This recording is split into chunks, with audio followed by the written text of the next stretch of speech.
और मेरठ में प्रधानमंत्री मोदी की रैली के बाद समाजवादी पार्टी ने इस सीट पर अब उम्मीदवार का नाम बदल दिया। अब अतुल प्रधान को टिकट दिया गया। मेरठ सीट पर इससे पहले समाजवादी पार्टी ने भानु प्रताप सिंह को कैंडिडेट बनाया था। सूत्रों की माने तो भानु प्रताप के नाम के ऐलान के बाद स्थानीय कार्यकर्ताओं में नाराजगी देखी गई। ऐसे में अखिलेश यादव ने आखिरकार कैंडिडेट को बदलने का फैसला कर लिया। यूपी की मेरठ लोकसभा सीट पर दूसरे फेज में 26 अप्रैल को वोटिंग होनी है। जनता की नाराजगी तो ऐसे में अखिलेश यादव ने मेरठ में अपना कैंडिडेट ही बदल दिया। जबरदस्त तरीके से लोगों ने नाराजगी दिखाई और जो लोकल कार्यकर्ता हैं और भानु प्रताप के नाम के ऐलान जब हुआ था और ऐसे में फिर जब नाराजगी देखी गई तो अखिलेश यादव ने उम्मीदवार को बदलने का फैसला कर लिया। दूसरे फेज में 26 अप्रैल को यहां वोटिंग होनी है।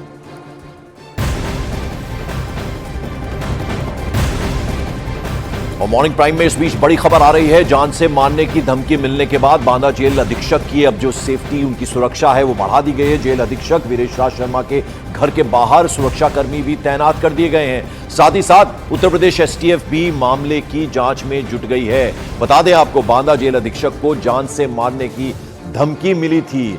अब वो कॉल जो है उसको ट्रेस किया जाएगा, उसकी जांच हो रही है। यूपी एसटीएफ इस पूरे मामले की जांच कर रही है। साथ ही साथ अतिरिक्त सुरक्षा दे दी गई है वीरेश राज शर्मा को। जेल अधीक्षक हैं बांदा जेल के, ऐसे में उनकी सुरक्षा जबरदस्त तरीके से बढ़ा दी गई है। जान से मारने की धमकी और ऐसी कॉल आई थी, कॉल ट्रेस की जा रही है और यूपी एसटीएफ अब इस पूरे मामले की जांच कर रही है और उनकी सुरक्षा में अब बढ़ोतरी कर दी गई है। जेल अधीक्षक जो है बांदा जेल के वीरेश राज शर्मा, उनकी सुरक्षा में अब और ज्यादा जवान जो हैं वो लगा दिए गए हैं और इस बीच उत्तर प्रदेश एसटीएफ अब इस पूरे मामले की जांच में जुट गई है। तो बड़ी खबर आपको बता दें, जिस तरह से बांदा के जेल अधीक्षक हैं उन्हें जान से मारने की धमकी मिली थी और इसके बाद उनकी सुरक्षा में अब बढ़ोतरी कर दी गई है, उनकी सुरक्षा बढ़ा दी गई है। साथ ही साथ उत्तर प्रदेश एसटीएफ अब इस पूरे मामले की जांच करेगी। कॉल कहां से आया उसको ट्रैक किया जाएगा और आपको हम दिखा रहे हैं कि किस तरह से डॉक्टर वीरेश राज शर्मा, जब उन्हें जान से मारने की धमकी मिली तो अब उनकी सुरक्षा को बढ़ा दिया गया है और ज्यादा फोर्स लगा दी गई है और उत्तर प्रदेश एसटीएफ अब इस पूरे मामले की जांच करेगी। अमित सिंह हमारे सहयोगी हमारे साथ जुड़ रहे हैं। अमित, क्या अपडेट इस खबर के बारे में? सुरक्षा बढ़ा दी गई है और अब यूपी एसटीएफ जो है इस पूरे मामले की जांच में जुट गई है। क्या बिल्कुल, देखिए जिस तरीके से जेल अधीक्षक वीरेश राज शर्मा को धमकी मिली थी उसके बाद सुरक्षा बढ़ा दी गई है और एसटीएफ को इस पूरे मामले में जांच करने के लिए भी आगे फिलहाल जिस नंबर फोन आया था वो नंबर काम नहीं कर रहा है। ऐसे में आप देखा जाता है कि किसी ऐप के जरिए भी कॉल करके धमकी की गई है। जी बिल्कुल, तो जैसा कि अमित बता रहे थे कि अब सुरक्षा बढ़ा दी गई है और यूपी एसटीएफ अब इस पूरे मामले की जांच करेगी कि कैसे जेल अधीक्षक है वीरेश राज शर्मा, उनको धमकी भरा कॉल आया था।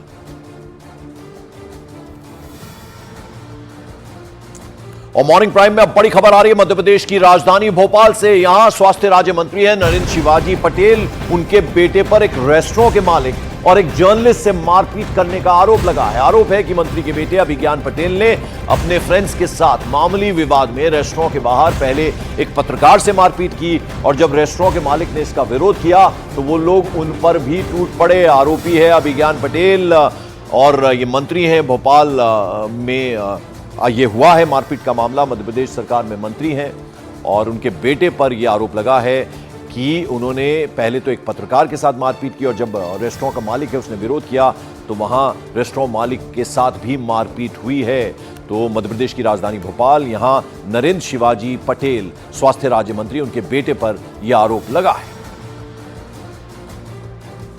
वो मेरी वाइफ से बोलता है कि मैं मंत्री का बेटा हूं, तेरा रेस्टोरेंट और तुझे कहां गायब करूंगा पता नहीं चलेगा। और वहीं रेस्टोरेंट के मालिक के मंत्री के बेटे के खिलाफ शिकायत दर्ज कराने पर पुलिस ने राज्य मंत्री के बेटे अभिज्ञान पटेल और अन्य लोगों के खिलाफ केस भी दर्ज कर लिया। यानी मंत्री का जो बेटा है और उसके जो साथी हैं उनके खिलाफ अब बाकायदा केस दर्ज कर लिया गया है। रेस्टोरेंट है पास में, अम्मा बाबूजी का रेस्टोरेंट, वहाँ के जो मालिक जो दंपत्ति हैं उन्होंने ये शिकायत की है कि उनके साथ कुछ लड़कों ने मारपीट की, जिसमें एक अभिज्ञान पटेल और अन्य लड़कों के जो वहाँ पे मौजूद थे उन पर मुकदमा दर्ज हुआ है। अभी 4 लोगों को निलंबित कर दिया गया है और कारण ये था कि जो यहाँ पे अभिज्ञान पटेल और इन लोगों का आरोप था कि पुलिसकर्मियों द्वारा उन पर मारपीट की गई थाने में, तो इस कारण से उन्हें अभी निलंबित किया गया है और जांच में ले लिया गया है। स्वास्थ्य राज्य मंत्री नरेंद्र शिवाजी पटेल के बेटे अभिज्ञान पटेल पर गुंडागर्दी आरोप लगने के बाद कांग्रेस ने अब इसे मुद्दा बना लिया है। कांग्रेस के प्रदेश अध्यक्ष जीतू पटवारी ने मंत्री के बेटे पर सख्त से सख्त कार्रवाई की मांग भी कर दी है। पुलिस का मनोबल गिराना और अपराध को सहयोग करना इस सरकार की नीति बन गई है। हालांकि बीजेपी ने जांच के बाद आरोपियों पर कड़ी कार्रवाई करने का भरोसा दिलाया। बीजेपी नेता वीडी शर्मा ने कहा कि कानून अपना काम कर रहा है, प्रशासन अपना काम कर रहा है, जिसने गलत किया होगा उस पर एडमिनिस्ट्रेशन गंभीरता से अपना डिसीजन लेगा। कानून अपना काम कर रहा है, प्रशासन अपना काम कर रहा है, जिसने गलत किया होगा उस पर प्रशासन गंभीरता से अपना निर्णय करेगा। और मॉर्निंग प्राइम में अब बात अगली खबर की। जम्मू कश्मीर में सीमा के करीब टूरिज्म को बढ़ावा देने के लिए गवर्नमेंट ने अब एक बड़ी पहल की है। इसके तहत सांबा सेक्टर में ऐसे बंकर तैयार किए जा रहे हैं जिनके अंदर लोगों को एयर कंडीशनर और टीवी जैसी सुविधाएं भी मिलेंगी। इसके अलावा इन मॉडर्न बंकरों में बेड, अलमीरा, वाईफाई और लाइब्रेरी जैसी सुविधाएं भी मिलेंगी। पाकिस्तान की तरफ से होने वाली नापाक कोशिशों के दौरान सीमा के करीब रहने वाले लोगों को सुरक्षित रखने के लिए, सेफ रखने के लिए ये अत्याधुनिक बंकर बनाए गए हैं। इनके अलावा इन आधुनिक बंकरों के जरिए सरकार अब पर्यटन को भी बढ़ावा देगी। हिंदुस्तान और पाकिस्तान इस सीमा पर घूमने आने वाले जो टूरिस्ट हैं उनके लिए भी इन बंकरों को खोल दिया जाएगा। अब देखिए, अत्याधुनिक सुविधाओं से लैस है। इनमें एसी लगे हुए हैं, टीवी है और उसके अलावा वाईफाई है, लाइब्रेरी भी है, यानी किताबें भी पढ़ने के लिए उन्हें मिलेंगी। भारत पाकिस्तान सीमा पर ये बंकरों की सुविधा की गई है। ये जो प्रशासन ने नया कदम उठाया है वो कैमरे की तस्वीर में राजीव आपको दिखाएंगे।